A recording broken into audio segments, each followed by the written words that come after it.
북한군이 어제 강원도 고성으로 걸어서 귀순을 해왔습니다. 5년 만에 이 강원도로의 북한군 귀순이라는데 함께 보시죠. 자, 일단 자유대한민국 땅으로 잘 왔고요. 우리 북한 장병 잘 왔습니다. 어제 새벽 1시 30분 북한군 20대 하사 한 명이 강원 고성군 동해선 인근 오솔길을 걸어서 남하로 해왔습니다. 야, 이게 저 걸어서 올 수 있는 코스거든요.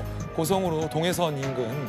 지금은 이제 정지돼 있는 동해선 인근으로 오솔길을 걸어서 남하해 왔다는 겁니다. 우리 군이 미리 사전에 포착을 하고 안전하게 귀순 유도 작전을 펼쳐서 안전하게 귀순해 왔습니다. 저희 22사단 지역이고 과거도부터 뭐 노크 귀순 있었던 데도 저 22사단이라 저거 그냥 모르고 북한군이 똑똑하면 사단장 옷 날아가는 데입니다, 저기가. 그런데 이번에는 미리 알고 잘 유도 귀순 작전까지 성공적으로 펼친 선례가 됐습니다. 북한군 하사는 남한을 동경해서 왔다라고 밝혔고요. 살기 어려워서 내려왔다라는 입장도 밝힌 것으로 전해지고 있습니다.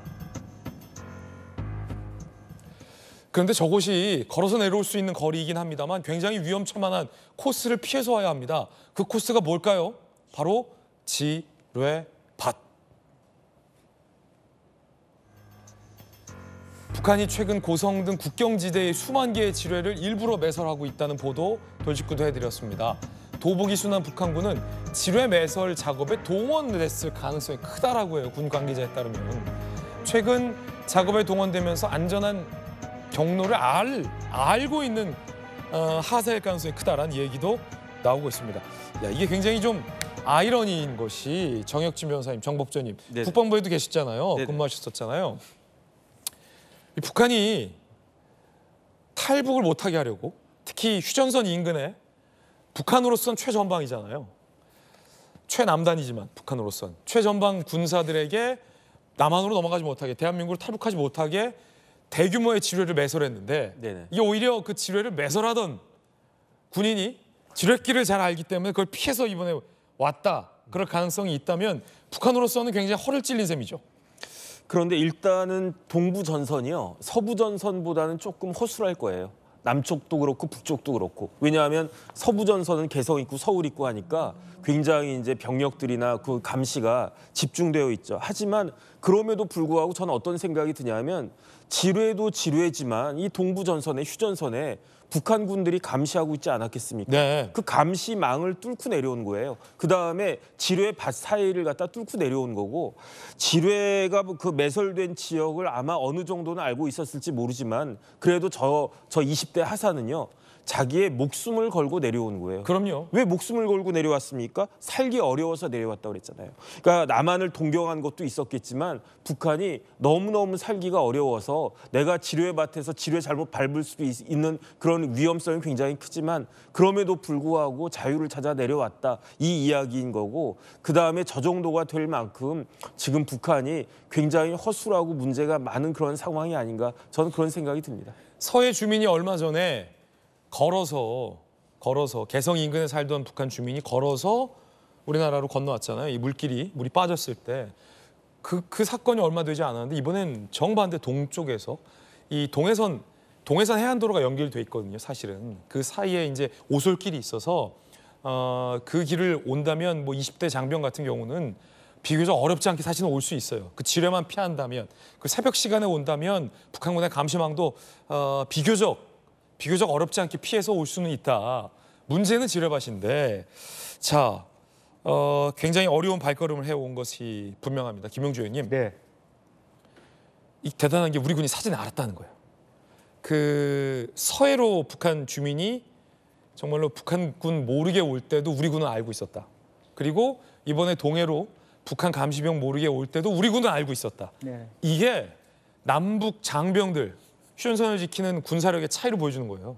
맞습니다. 북한군이 자기 군 속이고 내려온 건데 네. 북한 주민이 자기 군의 감시망을 피해서 내려온 건데 네. 우리 군은 언제 내려올지 모르는 상황이지만 그걸 미리 알고 있었다. 네. 그리고 안전하게 유도를 하고 귀순 작전을 펼쳤다는 건 네. 이건 우리 군도 좀 칭찬을 해줘야 할 대목일 것 같아요. 맞습니다. 이제 사실은 뭐 지금 이제 상황이 아마 앞으로 1년, 2년 사이에 이런 일들이 굉장히 빈번할 것입니다. 그래요? 그 전방에서도 그걸 예의주시하고 있고 무엇보다도 이 과학 기술, 즉 광학 기술이 북한보다 압도적으로 비교가 안 되죠. 좋습니다. 예, 비교가. 밤에 넘어와도 조그만 뭐 토끼 한 마리 가는 것도 다 볼 수 있게 돼 있거든요. 네, 비교가 안 되죠. 충분히 사전에 예지하고 인도하고 유지할 수 있는 부분이고요.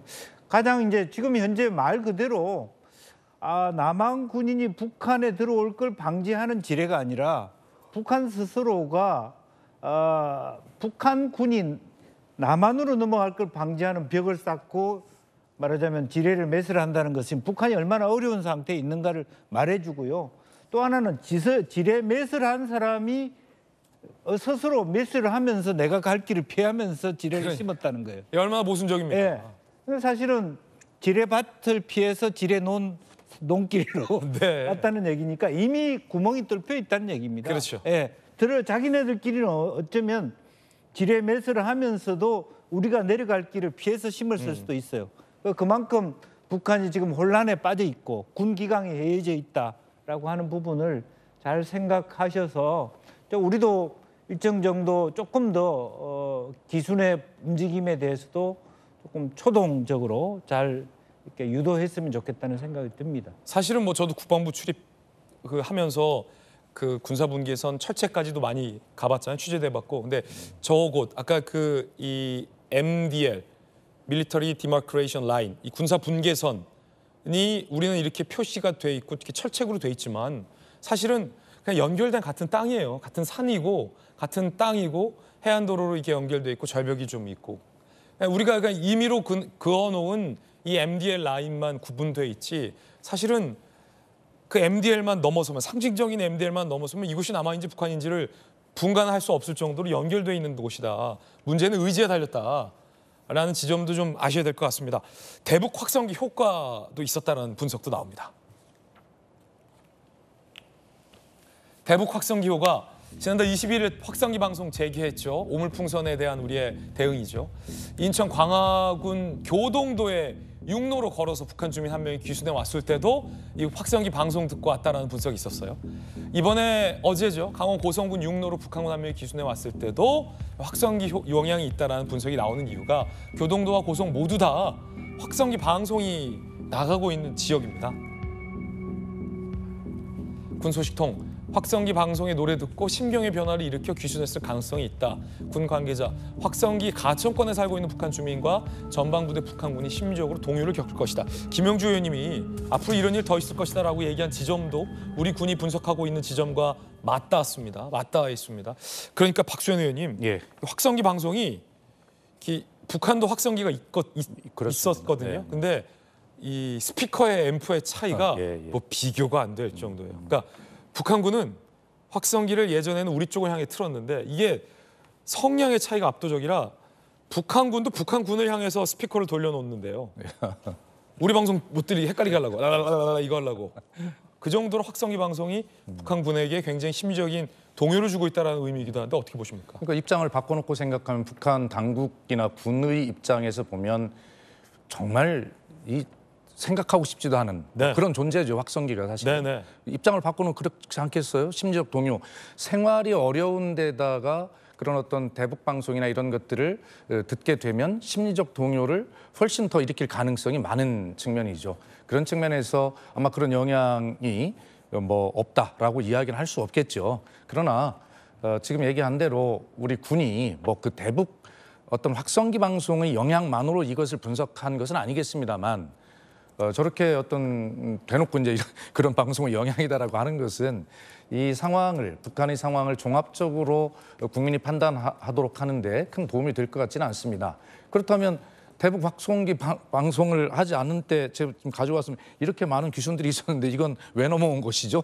그래서 뭐 충분하게 저는 좋다고 생각합니다만 그렇다고 해서 군이 너무 일방적으로 네. 대북 확성기 방송 정책의 효과다라고 그렇게 너무 거기 의존적으로 그렇게 해석하는 것은 저는 뭐 그것은 그렇게 바람직하지는 않다 생각합니다. 북한에서의 어떤 생활고가 가장 큰 이유일 것이고 네. 거기에 이제 확성기 방송이 북한을 탈출하게 된 일종의 어떤 트리거 작용을 했겠죠. 자, 실제 대북 라디오 방송의 한 대목도 저희가 한번 준비를 해봤습니다. 들어보시죠.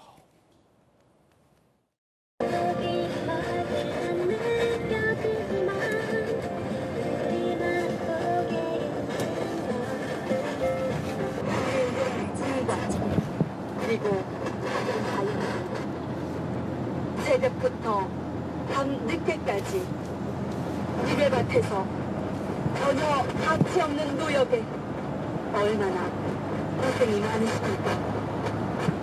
속히 같은 노예의 삶에서 탈출하여 강구석은 사랑의 90%라는 명색하게 안본 사람은 있어도 인간만 본 사람은 없을 정도라는 말도 있죠. 대국민들의 증언에 따르면 실제 이 연속극이 들어오기 전부터 북한의 젊은 층에서는 서울 말투뿐 아니라 용어까지 따라하는 유행이 일었는데요. 평양 문화어 보호법까지 만들어 문화어가 아닌 외래어나 대한민국식 말투까지 단속하고 있습니다. 제가 이제 만나러 갑니다를 출연하고 있잖아요, 김영주 의원님. 네. 황해도에서 탈북한 이 북한 젊은 친구들이랑 많이 친해져서 이제 이런저런 얘기를 좀 많이 나누는데 황해도에서 이 확성기 방송도 너무 잘 들리고 이게 기다려진다는 거예요.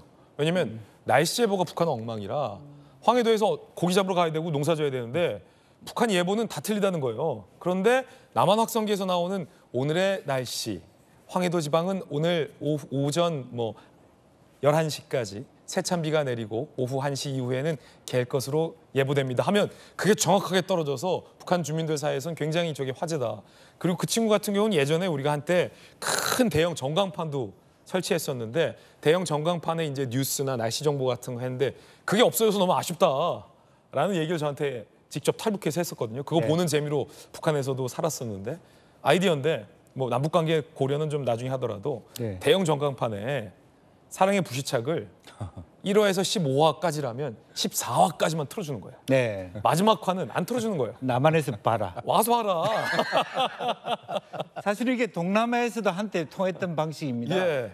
예를 들어서 궁금하지? 와서 봐. 15화를 갖고 있는 사람과 안 갖고 있는 사람의 계급 차이. 아 그래요? 예, 장관 집은 갖고 있는데 마지막 화. 차관은 안 갖고 있는 거야. 아니 손혜진이랑 그래서 현빈이랑 어떻게 예. 되는 거야? 궁금하잖아요. 그 장관 마지막에. 부인이 네. 폼을 잡아요. 네. 난 15화를 봤다. 봤다. 얘기해 그게 줄까? 굉장히 중요합니다. 왜냐하면 소련 해체를 했던 가장 큰 원인이 MTV 때문이라는 얘기도 있어요. 뮤직 방송이 네. 또 자유의 소리 음악이 그 라트비아에 보면 소비에트 체제 해체할 때요.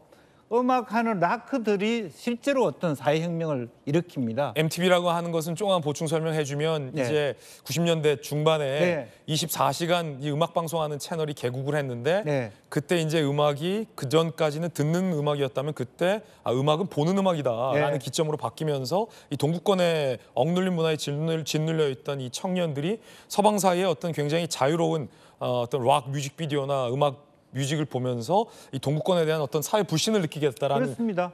실제 이론이 있죠. 예, 윈드 오브 체인지. 예. 그런 것이 이제 큰 흐름이 됐다시피 이념이 사회를 바꾸지 않아요. 근데 젊은 세대들의 문화. 그래서 심지어는 뭐 아무리 단속을 해도 무슨 대한민국에 하는 용어를 쓰지 마라 해도 제일 큰 문제가 뭡니까? 김정은 자신이거든요. 김정은이 대한민국 용어를 써요. 그러니까 더 이것이 말이 안 되는 체제가 이미 되어버린 상태입니다. 80년대 초반이에요. 예. 그래서 그런 측면들이 아마 공식적으로 소련 체제 해체도 소위 글라스노스치라고 하는 개혁 개방 노선에 솔직하게 얘기하자는데 이미 그 체제로 넘어가고 있는 거 아닌가. 동독이 통일되기, 농수독이 통일되기 직전의 흐름하고 비슷한 상황이 아닌가. 뭐 그런 느낌들, 즉 공식적 문화와 비공식적 문화의 괴리.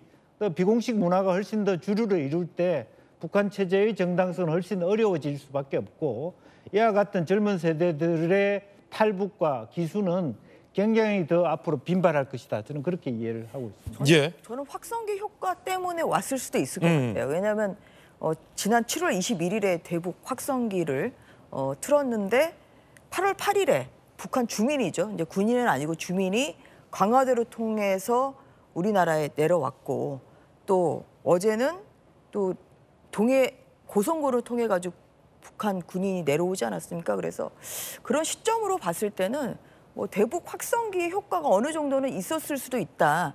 이러한 가능성은 좀 배제를 하지는 못할 것 같고요. 뭐 북한에서 우리나라 말이 많이 통용되고 있지 않습니까?